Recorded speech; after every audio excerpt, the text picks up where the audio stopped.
I really want to address a couple of things that are kind of on my mind, considering what's happening tomorrow and the anniversary that it is, and these talks of the peace that's going on now.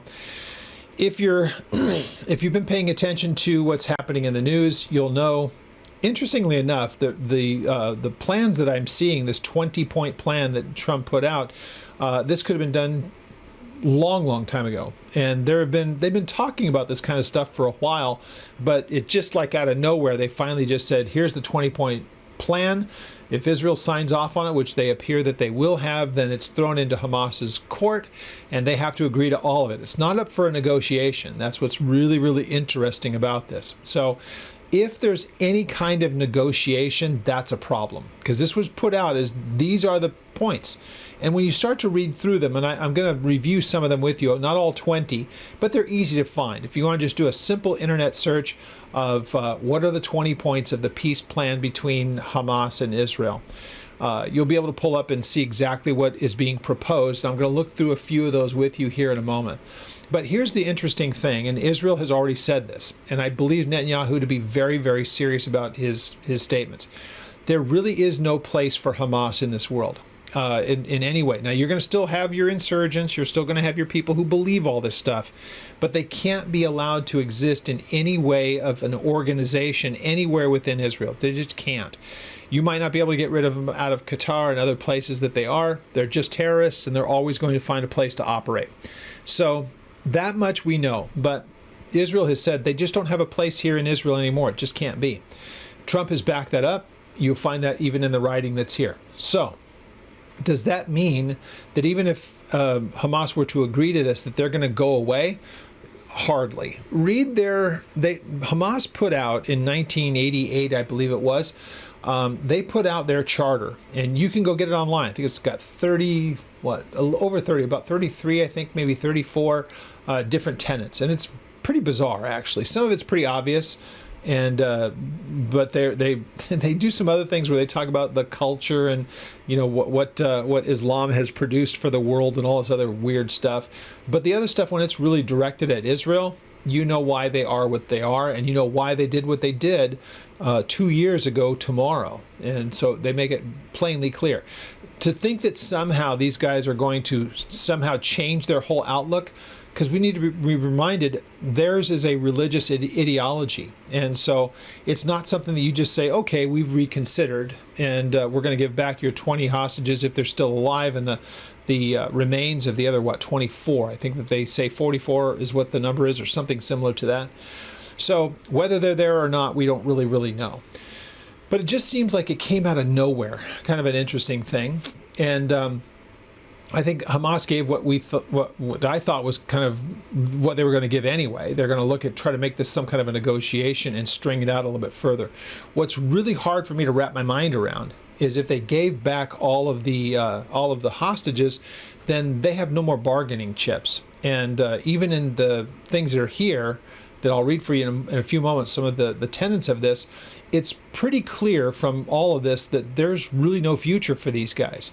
And they're going to want to try to make sure that there is. So how do you negotiate something like that? Hopefully, if they're ever able to get some kind of an agreement on this, the idea that either Israel or the United States would capitulate on this, frankly, I'm a little uneasy sometimes when I hear the stuff that we're going to allow Israel, or we're going to allow something, as though we're the ones who decide, who are really giving orders. Makes me a little troubled. I don't like that. I don't like the optics of it. Do I really think that Netanyahu sees himself as a puppet? I don't. People will disagree on that. But what will end up happening out of this? I mean, there's people negotiating as we speak. They're meeting in Cairo right now. And I do expect Hamas is really going to try to string this along. I don't think there's any question about that. They'll find some way to try to hold power. But the moment that they give away the hostages, they give away the last little bit of leverage that they have. And if they don't agree to the rest, if they give up the hostages first and don't agree to the rest, Israel's able to go in, because it's basically a breach of the agreement. So what will be interesting is to see what happens with this agreement. What I want to do is bring up some of the tenets of this. If you haven't had a chance to work through it, you can look at all 20. There's a lot more detail. I've actually kind of scaled this down It's not all 20. I just took some of the pieces of it that are important, make some comment on it. I actually even removed some of the wording from it just so that it would fit on a slide. But I want to bring that up and let's work through it. And I want to bring up one other point that I think is vital to our understanding of how this is going to go. So let's take a look at some of the elements of this agreement. Okay, so what you see here in front of you, I've left, you see it's number 1, number 2, number 5. If you look at this online, you're going to notice that 1 and 2 is pretty much what you're going to see there. I've taken out 3 and 4 just because I want to move through the most prominent portions of this and the ones that will be as, I think, as problematic or divisive as any that are going to go on there. These are really the things that will probably be what blows this all apart. Now, I don't want to seem cynical on this, but I'm let's just say I'm skeptical. How about that? We'll use that one. So 1 says that Gaza will be a terror-free zone that does not pose a threat to its neighbors. Now, as we conclude this, I'm going to give you the reason why I think that this is impossible. And mainly that's because the participants here, in this case Hamas, is free to say whatever they want to, but do I think that they're going to go away quietly?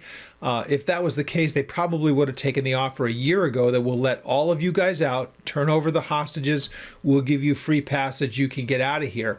And that was offered on numerous occasions by the Netanyahu government, and without even this many provisions, and Hamas has repeatedly rejected that. Or they say, we accept those terms, but then they say, but we want these things in return, and they make it so impossible that Israel would never agree to any of that, and that's why we just keep going round and round, which is why it seems unlikely that this will end differently. Number 2 says that Gaza will be redeveloped for the benefit of the people of Gaza. Now that's what's going to be very interesting. How are you planning to do that? Where are you planning on putting the people who are there? Because what they're going to have to do is completely remove all of the buildings that are just there in rubble, but they've got to collapse all the tunnels because you can't build over that stuff. It's undermining the integrity of the ground. And there's over 100 miles, hundreds of miles from what I understand now. There are as many as hundreds of miles, definitely more than 100 miles of tunnel underground. And that, again, when you want to try to build new stuff over it, you have to have good foundation. And this is undermining so much of that part of the country. So it says, once all the hostages are released, that was the stuff that's in 3:4. It's about the releasing of the hostages and what will happen after that. You can read those. But after the hostages are released, Israel will release 250 life sentence prisoners plus 1,700 Gazans who were detained after the 7th of October 23, including all women and children detained in that context. For every Israeli hostage whose remains are released, Israel will release the remains of 15 deceased Gazans. So interesting that this is the kind of exchange, but the thing that you're finding here, which there will probably be the requirement from Hamas, the numbers are going to have to be much greater than this, and the people that they're going to ask for are just the worst of the worst of the worst. And they've already pulled that off once already, just to get some of the hostages back. So I expect them to make this just a poison pill. This may be one of the places where Hamas makes a demand that just nobody will ever agree to. Number 6 says, once all the hostages are returned, Hamas members who commit to peaceful coexistence and to decommission their weapons will be given amnesty. Members of Hamas who wish to leave Gaza will be provided safe passage to receiving countries. The second part of that's great. The first part of this, once the hostages are returned, then Hamas members who commit to peaceful coexistence and decommission their weapons will be given amnesty. That's lunacy. So the idea that you could trust anything that they would say, when they were able to get these armaments the last time, they will be able to get them again. And we're going to get into how they can go ahead and they can promise anything, but they are completely told, actually, I don't want to go too far ahead, but lying is just not a problem for them. So they can say whatever they want to say in order to bring about the ends that they want. So here's the thing that really always gets lost in this. The people having these discussions don't understand the spiritual dynamics behind this. So Israel is brought back into the land because God's brought them back in. And so, of course, that puts them in the crosshairs literally, because the devil hates them, and more so than other people. As far as outside of the church, there's nobody that is hated to the same way that the Jews are. And it's actually easily actionable towards them because they have their own country, and they have their own enclaves throughout the world, and they become targets of just hatred. So there's a spiritual dynamic behind this. It's the only explanation for why they're always singled out for the kind of hatred that they are.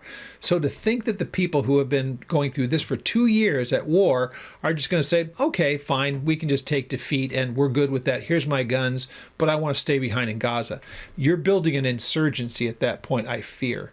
Number 9 says Gaza will be governed under the temporary transitional governance of a technocratic, apolitical Palestinian committee responsible for delivering the day-to-day running of public services and municipalities for the people of Gaza. That is a de facto government that they're putting in place, and Hamas has already said, we want a seat at that table. So they're not planning on going anywhere as it sits right now. But who are these people going to be? I've heard lots of things said, and when you try to press for an answer, you get a lot of double speak on this. But the thing that's really kind of distressing about this, you're going to pretty much put back in another government that will be probably more reminiscent of like what you have with the Palestinian Authority in Judea Samaria under Mahmoud Abbas. Again, an evil terrorist man, just like Arafat, who he took place of. Remember, he was supposed to just have they had elections, and he was supposed to be in until the next election. They've never had an election since, and he's been in charge for 20 years. So, number 10, a Trump economic development plan to rebuild and energize Gaza will be created by opening a panel of experts who have helped birth some of the thriving modern miracles in the Middle East. So the same people who have been doing the stuff around the Middle East are the same ones who are going to be putting this together. This is something that Trump was talking about. He's been talking about it for quite some time. His whole thing is, I'm a developer. I know how to do this kind of stuff. So if we can get everybody to agree and put down their weapons, I can develop this, and we can make it the Riviera of the Mediterranean again. Or it can be. That used to be seen as Lebanon.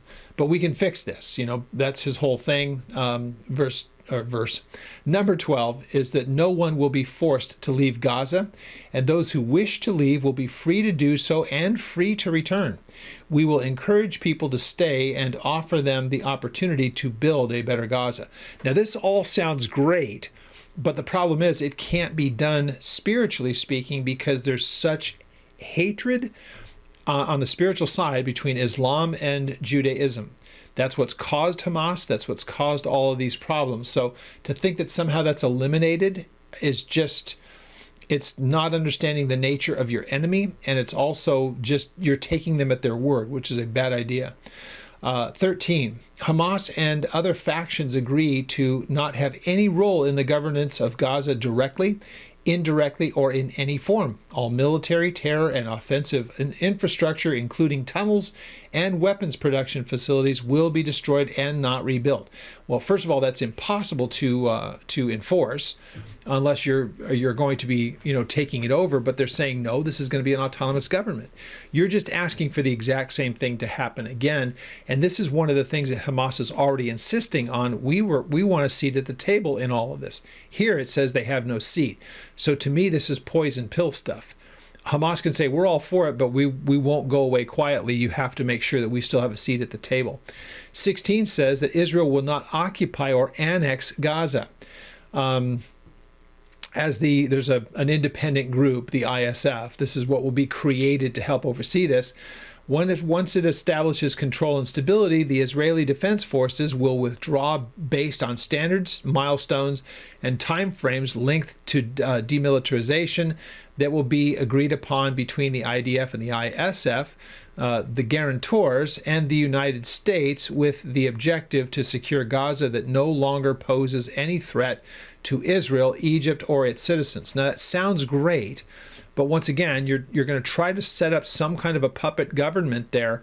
And really what you do have is Israel can go right back in and do it all over again if this is not seen, if it's not put back in place.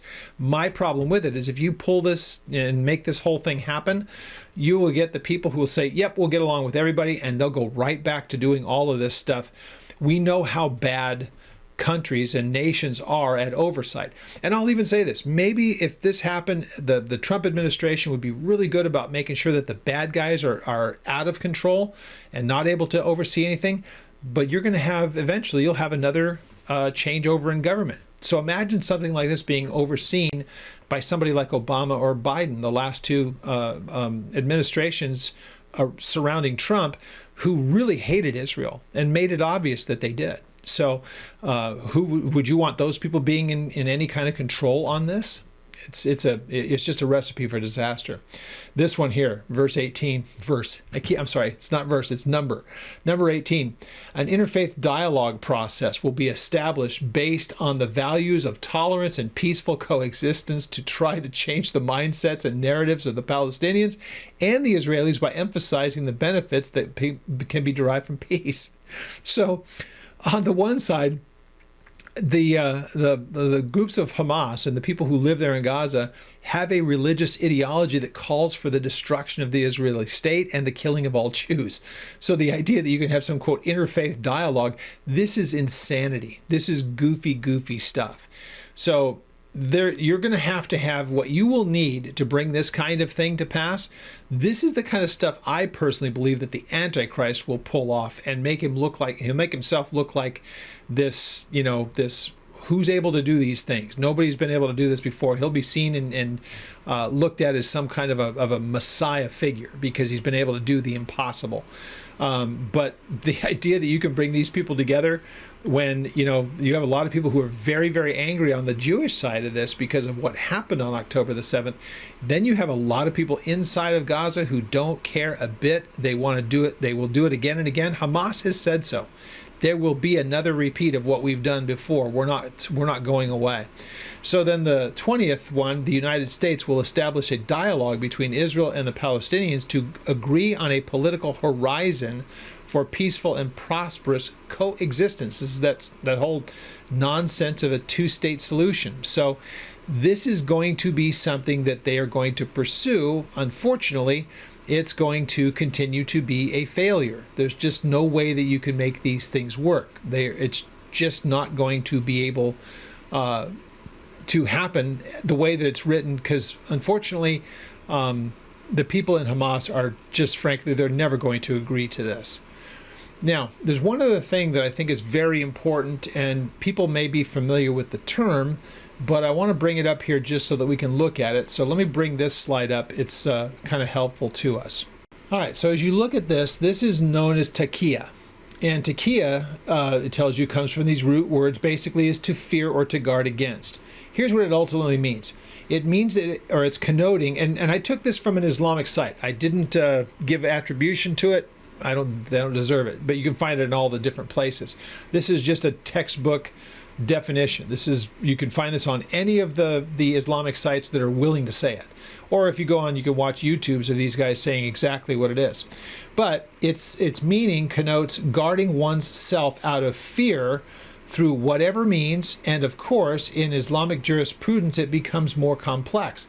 The accurate translation of taqiyya would be dissimulation, which means to conceal one's beliefs through displaying opposite views and actions, or the meaning of taqiyya would be to protect oneself from harm caused by others by agreeing with them in word or in action, even if it contradicts the truth.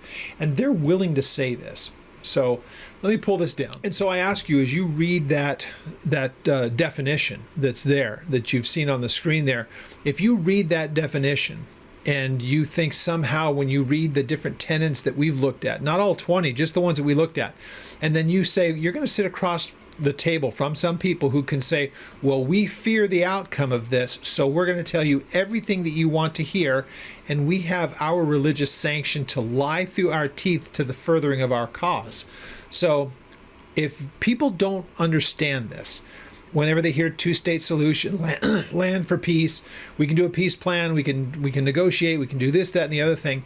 If Hamas was to think that they could let go of the hostages and get passage out, but leave a whole bunch of people who will swear off violence and turn in their guns, and that they've had some kind of a reformation in their lives, then you're a fool. And ultimately, you can say right here from their own sources, and it's not hard to find, they will say, we could look at you and lie through our teeth. Not for a moment will we have any problem with this. We will tell you that we will do one thing, and we will do the total opposite, and we have religious sanction from our religious view that we can do this. And you won't know that we've been lying until it becomes obvious, because we will go back on what we've said. This is why if there's anything less than the complete obliteration of everything that is Hamas, there's no way that this doesn't start happening all over again, even if they start the peace process. Before they could probably finish the first building, there would already be new tunnels being built, and there would be all kinds of subversive things. So these people have proved, by Gaza, they have proved that they cannot self-govern. It's hard enough for Israel to try to keep peace in parts of what is known as Judea, Samaria, or what they call the West Bank. There are places where that's even in our trips to Israel, we don't go through them. There's no reason to go there. It's just you're putting yourself in harm's way. It would be basically the same thing. If everything that's right here became reality, and somebody wanted to say, let's go take a trip and we'll go driving around Gaza, I probably wouldn't be interested in going. Because let's face it, Hamas is going to be really ready to engage again, and they're angry with what happened. Most of their leadership got taken out. These guys have an axe to grind, and they have a religious fervor to do it. They're stirred up by that. So where it goes from here, it's going to be really interesting, but do I think that it could ever happen like it's laid out here? Not in the long run. It may be agreed to up front. There'll be ulterior motives, but it'll be an interesting thing to watch what happens over these next few weeks, which they say it could take some time for this to happen. But man, I'll tell you what, if they start to release hostages, then I cannot wait for what Hamas will say of, here are our demands. And this was really presented to them as, this is not a negotiation. Here's the terms. You see to these things, or else Israel can go back in. That's the way that Trump put it out there. So we'll see what happens next, but it's a pretty fascinating thing to behold. So any questions on any of that, please contact me through the ministry's website, oldpaththeology.net. And if you like, you can send me an email if you didn't get a chance to screen capture, but you like copies of what I had up here for these two slides. I'm always willing to make those available to you.